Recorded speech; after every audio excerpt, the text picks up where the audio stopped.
Well, thanks again for joining us. And from the 15th of December 2022, new series of redesigned 200, 500 and 1,000 Naira notes will be introduced to the Nigerian public. While making the announcement at the Central Bank head office in Abuja, the CBN governor announced the suspension of bank charges for monies deposited to encourage the deposit of existing currencies. He added that the new and old currencies will circulate together until the 31st of January 2023, when the existing currencies shall cease to be a legal tender. While all banks have also been instructed to keep open all currency processing centers from Monday to Saturday. Well, the CBN governor also emphasized that the current notes remain a legal tender until the date stipulated, and that the notes should not be rejected. And speaking on the reasons that necessitated the need for the printing and redesign of new series of Naira notes, the CBN governor hinted on challenges inhibiting the management of the Naira, to include the worsening shortage of clean and fit banknotes, an increase in the ease and risk of counterfeiting of high denomination notes, and the significant hoarding of banknotes by the public.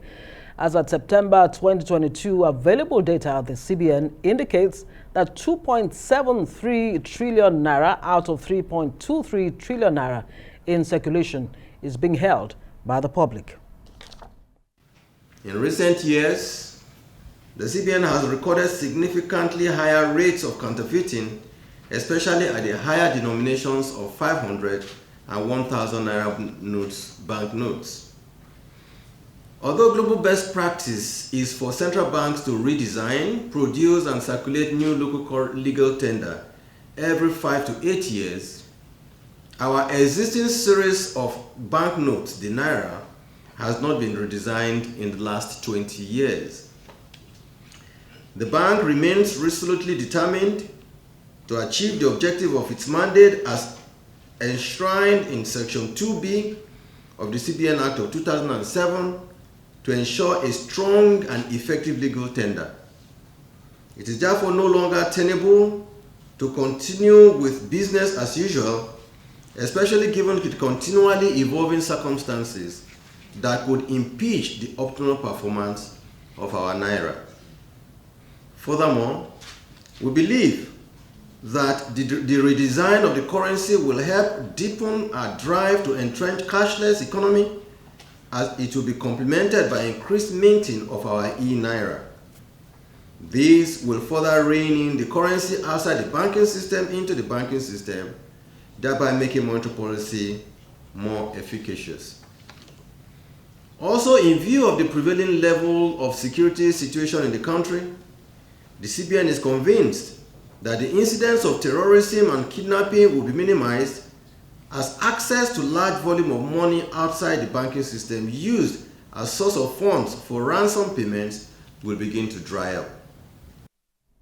CBN Governor there, Godwin Emefiele. Well, Nigeria's anti-graft agency, the Economic and Financial Crimes Commission, EFCC, has applauded the move by the Central Bank of Nigeria, CBN, to redesign and reissue higher denominations of the Nigerian currency, and that's the Naira.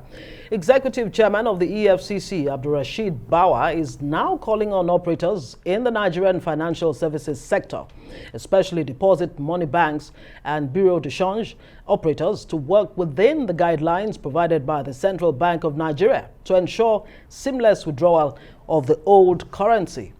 Bawa warned that the EFCC will monitor the process to ensure that currency speculators and their cohorts among the BDCs do not undermine the exercise, while urging banks not to assist anyone in laundering suspected proceeds of crimes through their system. While the EFCC is specifically warning bureau de change operators to be wary of currency hoarders who would attempt to seize this opportunity to offload the currencies they had illegally stashed away. And for a better understanding, economist Paul Alaje joins us now.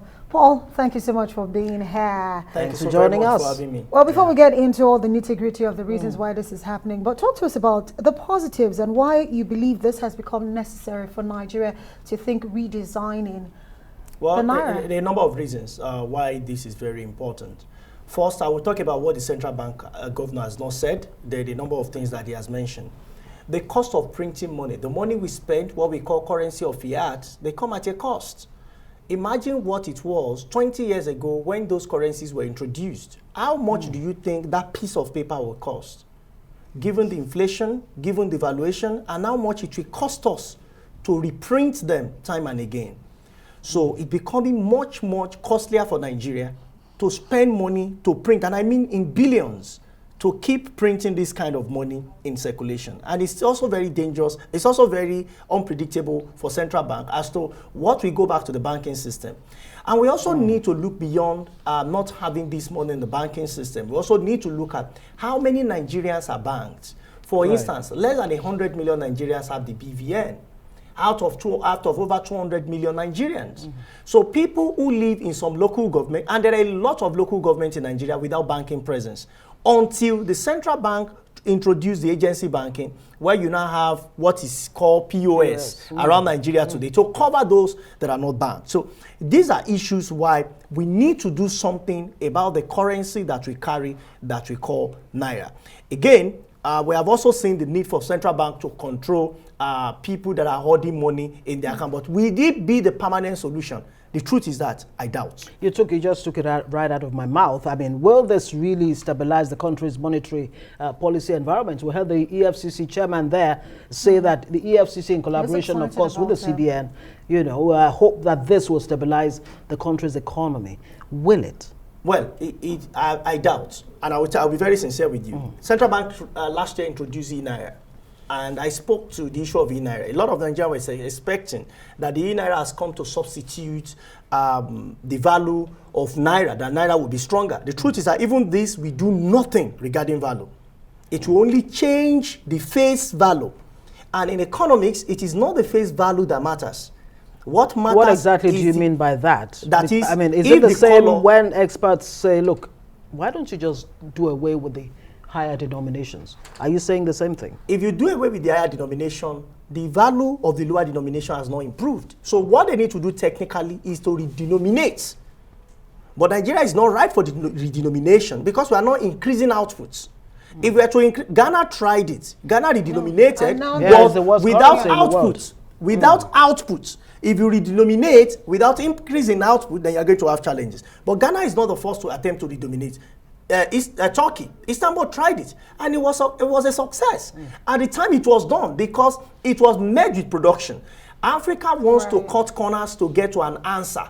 Unfortunately, when it comes to economics of life, there is no shortcut. If you think you get shortcut at the roundabout, of course you will meet it right in front of you. Paul Alaje, one aspect of the CBN statement that a lot of people found very troubling is the fact that it said 80% of the money in circulation is not in the banks. Let's talk about the implication of this. And would you say this is an indictment on the banks in Nigeria? Because trust me, the CBN will not give Naira to anyone directly. It goes through the banking system. I agree completely with Mr. Mayfield that over 80%, I think it's more than 80% that are not covered. What we should do is let's leave Abuja, Lagos, and about 13 states. Look at other states. As journalists, I'm sure you have traveled length and breadth of this country. There are local government, I'm not talking about words, local governments in this country without any commercial bank presence. They don't have a presence. You know what that means? How do you expect a farmer in Ohimini? I think Ohimini may have one of the microfinance banks. Ohimini is somewhere in Benue State. Assuming there is no bank in Ohimini, how do you expect a farmer in Ohimini to sell his or her proceed and go to Otukpo, the nearby place you can get a commercial bank, and go to UBA, for instance, in Otukpo, and deposit the money, and when you need it, 2 weeks after, you now enter motor, you spend money to enter, to board yourself from your home back to the same Otukpo, then you go back to Imini. It's not convenient. We don't have enough spread of commercial banks or microfinance banks. So there must be something. I've seen the POS initiative, which I call agency banking, is a nice initiative. But can we upgrade it a little so that people's money can be warehoused and people will not need to keep the money in their homes, because it's also very dangerous. So the number of unbanked in Nigeria is very high. And banks cannot knock our doors to say, bring what you have.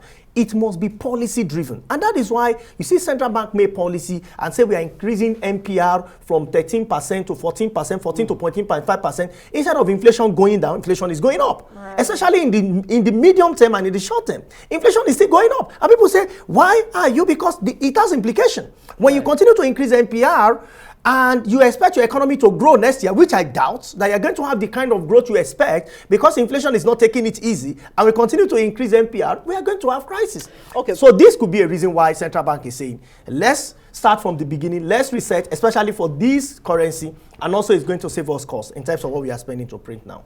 Right. Okay, so what are the other concerns that you have? So beyond the fact that some people, especially in the rural area, may be left behind, and how do you even bring in the unbanked? We have about 60 million, Nigerians are unbanked. A lot of this move, will it encourage more people to go into the banks? Well, that I have a new face of currency doesn't mean I'll go to the bank. I think central bank should appoint agents like the agency banking, use them to say collect all the old currency, but next year bring new currency.